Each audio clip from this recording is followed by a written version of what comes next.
네, 봄치고는 제법 많은 비가 내렸습니다. 오늘은 따뜻했던 요 며칠과는 달리 다소 찬바람이 불면서 쌀쌀하겠습니다. 출근길 옷차림 든든하게 하셔야겠습니다. 김재훈 기자의 보도입니다. 물바다로 변한 부산의 한 교차로. 차들이 지날 때마다 거센 물보라가 일어납니다. 출동한 경찰들은 바쁘게 차량을 통제하고 소방대원도 배수로를 점검해봅니다. 펌프까지 동원돼 빗물을 퍼내보지만 쉽사리 빠지지 않습니다. 부산에서는 한때 시간당 10mm 안팎의 제법 강한 비가 내려 상습 침수도로 3곳이 통제됐습니다. 제주와 남해안에서도 장마 같은 봄비가 쏟아졌습니다. 한라산 진달래밭과 윗세오름은 200mm가 넘는 비가 집중돼 호우경보가 내려졌고 거제 등에서도 호우주의보가 발령됐습니다. 오늘 아침까지 제주 최고 40mm, 강원 영동과 충북, 남부지방에는 5에서 20mm의 비가 더 내리겠습니다. 다소 많은 비에 불편했지만 앞서가던 계절은 제자리를 되찾았습니다. 전국을 흠뻑 적신 봄비의 고온 현상이 누그러졌고 당분간은 예년 이맘때 날씨가 이어질 전망입니다. 다만 요 며칠 워낙 포근하다 기온이 큰 폭으로 떨어지는 만큼 감기 걸리지 않도록 옷차림에 주의가 필요합니다. 기상청은 주말에 전국적으로 화창한 봄 날씨가 이어질 것으로 내다봤습니다. 연합뉴스TV 김재훈입니다. 어제 부산에 비교적 많은 양의 봄비가 내리면서 도로 일부가 통제됐습니다. 부산시 관계자는 세병교와 연안교에는 아직 침수가 없지만 빗물이 추가로 유입될 수 있어 통제했다고 설명했습니다. 부산소방안전본부는 차선이 침수된 원륜 교차로와 남구의 한 주택가에 차량과 인력을 보내 배수 작업을 지원했습니다. 문재인 대통령과 북한 김정은 노동당 위원장의 남북 정상회담 준비를 총괄할 남북 정상회담 준비위원회가 오늘 청와대에서 전체 회의를 엽니다. 조명균 통일부 장관을 비롯해 정의용 청와대 안보실장 등이 참여하는 회의에서는 정상회담 의제와 북측과의 실무 접촉을 어떻게 추진할지 등을 논의할 예정입니다. 대북특별사절단이 김 위원장을 만나 정상회담 전에 남북 정상 간 한라인을 설치해 첫 통화를 하기로 한 만큼 이와 관련한 실무적인 절차들도 논의될 전망입니다. 스웨덴 외교부는 북한 리용호 외무상의 스웨덴 방문을 공식 발표했습니다. 스웨덴 외교부는 발표에서 리용호 외무상이 현지 시간으로 15일과 16일 이틀 동안 스웨덴을 방문해 자국 외교장관과 회담한다고 밝혔습니다. 그러면서 이번 회담은 북한에서 미국과 캐나다, 호주 국민의 영사 업무를 대행하고 있는 스웨덴의 영사 책임 문제에 집중될 것이라 전했습니다. 또 유엔 안보리의 현안인 한반도 안보 상황에 대해서도 논의할 것이라고 밝혔습니다. 리 외무상이 단 이틀 동안 스톡홀름을 방문하는 것으로 확인되면서 이번 방문에서는 북미 간 직접 접촉이 이루어지지 않을 가능성도 조심스럽게 고개를 들고 있습니다.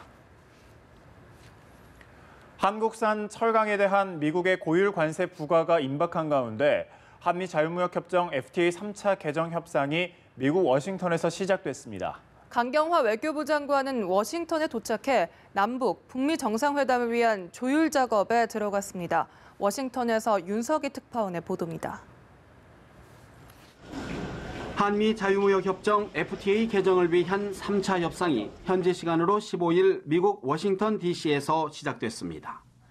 유명희 산업통상자원부 통상교섭실장과 마이클 비먼 미 무역대표부 대표부를 수석 대표로 한 양국 협상단은 오늘 오전 워싱턴 DC 무역대표부 정사에서 협상에 작수했습니다. 최대 관심사는 미국이 오는 23일부터 수입 철강에 부과하기로 한 25%의 관세와 한미 FTA 협상의 연계 가능성입니다. 미국은 이미 북미 자유무역협정 나프타의 협상 대상국인 캐나다와 멕시코에는 철강 관세 부과를 일시적으로 면제하며 관세와 나프타 협상을 하나로 묶는 패키지 전략을 구사하고 있습니다. 우리 정부는 한미 FTA와 관세 면제 협상을 동시에 다루더라도 한미 FTA 자체의 이익 균형을 확보한다는 입장은 고수하고 있습니다. 관세 때문에 무작정 양보하지는 않겠다는 겁니다. 김현정 통상교섭본부장 등은 지난 14일부터 워싱턴 DC에서 관세 면제 등을 위한 막판 총력전을 펼치고 있습니다. 강경화 외교부 장관도 오늘 오전 워싱턴 DC에 도착해 사흘간의 외교 일정에 들어갔습니다. 강 장관은 첫 공개 일정으로 오늘 오후 미 상원을 방문해 코리 가드너 상원 외교위원회 동아태 소위원장을 비롯한 외교안보 관련 상임위원들과 간담회를 할 예정입니다. 이어 공화당의 의회 1인자인 폴 라이언 하원 의장을 면담하고 에드 로이스 하원 외교위원장 등과도 별도 간담회를 엽니다. 이 자리에서는 최근 급진전한 한반도 상황에 대한 평가를 공유하고 북핵 문제의 평화적 해결을 위한 미 의회 차원의 지지와 협력을 당부할 예정입니다. 강 장관은 아울러 도널드 트럼프 대통령의 장녀인 이방카 트럼프 백악관 보좌관도 만날 예정입니다.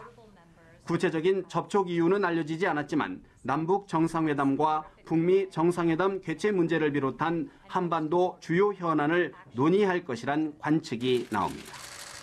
강 장관은 또 존 설리번 국무장관 태행, 윌보로스 상무장관 등과도 접촉할 예정입니다. 특히 신임 국무장관으로 지명된 마이크 폼페이오 중앙정보국 국장과의 회동 가능성에도 주목됩니다. 워싱턴에서 연합뉴스 TV 윤석입니다. 도널드 트럼프 미국 대통령이 한국과의 무역 협상이 뜻대로 되지 않을 경우 주한미군 철수 카드를 꺼낼 수 있음을 시사하는 발언을 했다고 워싱턴 포스트가 보도했습니다. 신문은 현지 시간으로 14일 트럼프 대통령이 미주리주에서 열린 모금 행사 연설의 음성 녹음본을 입수해 이같이 전했습니다. 보도에 따르면 트럼프 대통령은 한국을 언급하며 우리는 무역에서 돈을 잃고 군대에서도 돈을 잃고 있다며 우리 군이 3만여 명인 남북한 사이에 있는데 무슨 일이 일어나는지 보자고 밝혔습니다. 이는 트럼프 대통령이 한국과의 무역 협상에서 원하는 것을 얻지 못하면 주한미군을 철수하겠다고 위협한 것이라고 신문은 해석했습니다. 다음 소식입니다. 검찰에 소환된 이명박 전 대통령이 자신의 차명재산 의혹과 관련해 친형 이상은 다스 회장과 엇갈린 진술을 한 것으로 전해졌습니다. 사정당국에 따르면 이 전 대통령은 지난 14일 검찰 조사에서 형 이상은 회장으로부터 약 67억 원을 빌렸다고 진술했지만 이 회장은 돈을 빌려준 사실을 모른다고 검찰에 진술한 것으로 전해졌습니다. 검찰은 이 전 대통령의 진술에 대해 차용증은 찾지 못했고 이자는 낸 적이 없으며 재산 등록 여부도 확실하지 않다는 입장이라고 말했습니다. 네, 이명박 전 대통령이 검찰 소환 조사에서 혐의 대부분을 부인한 만큼 향후 재판에서도 검찰과 변호인단의 공방은 치열할 전망입니다. 다스는 누구 것이냐는 오랜 의문에 대한 답과 그에 따른 처벌도 이제 법적 결론만 남았습니다. 오예진 기자가 짚어봤습니다. 이명박 전 대통령이 받는 비자금과 뇌물 등 20여 가지 혐의 대부분은 다스는 누구 것이냐는 근본적 의문에서 출발합니다. 검찰은 일단 이 전 대통령을 다스 실소유주로 지목하고 소환 조사를 거친 만큼 구속 상태로든 불구속 상태로든 다음 달쯤 재판에 넘길 방침입니다. 재판은 5월 무렵부터 본격화될 가능성이 큽니다. 검찰은 각종 증거자료 분석과 관련자 조사 등을 통해 이미 이 전 대통령이 다스의 실소유주라는 결론을 내렸지만 이 전 대통령은 검찰 조사에서 다스와는 무관하다고 지속적으로 주장했습니다. 삼성의 다스 소송비 대남 역시 몰랐거나 삼성 측의 무료 자문이었다고 생각했다고 주장한 것으로 전해졌습니다. 검찰은 이 전 대통령 재판에서 김성우 전 다스 사장을 비롯한 전현직 관계자에 더해 이 전 대통령 조카 이동영 씨 등 불리한 진술을 한 인물들을 줄줄이 증인으로 신청할 것으로 관측됩니다.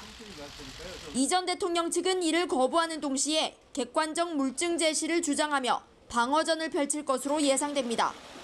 결국 다스 실소유주에 대한 답은 법정에서 결론날 전망으로 최종 결론을 얻기까지는 적지 않은 시간이 필요해 보입니다.